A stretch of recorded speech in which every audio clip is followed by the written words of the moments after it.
So one of the things I thought was interesting, and would love you to hear the take on why you went at this in this direction, was kind of the absence of black men.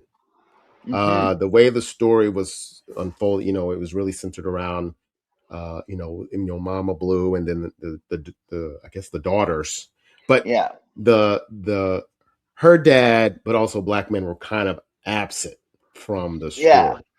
And yeah. was that by design, or what made you decide that you wanted to focus in that direction?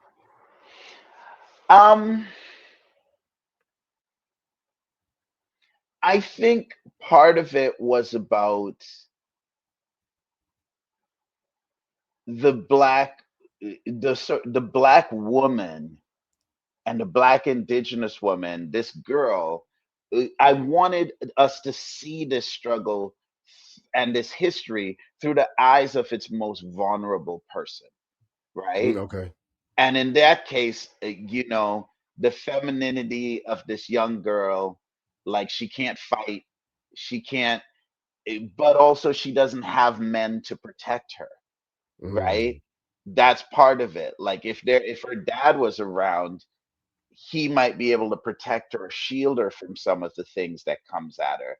And I didn't want her to be protected. I wanted it to be through the eyes of someone who is completely vulnerable and had to use their wits and their spirit to figure it out and to navigate it. And so that more than anything was why there's an absence of really men at all. The men are there, like there's a boyfriend who she knows. There's a she has school mhm, mhm. friends. There's the guys making the big deal for the farm that ends up polluting Right, the river. right, Like right. the men are there, but they're not.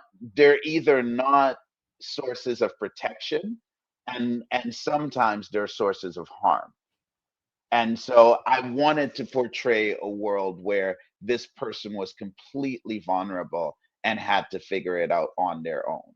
And I think that makes, I don't think that is the most, not everyone grows up like that. A lot of Right. people do, but not everyone grows up like that. But I thought, hey, if you have the most vulnerable person, you're going to understand these issues very clearly because there's nothing to mitigate it, there's nothing to shield it or anything like that. It's just you're swimming in the water by yourself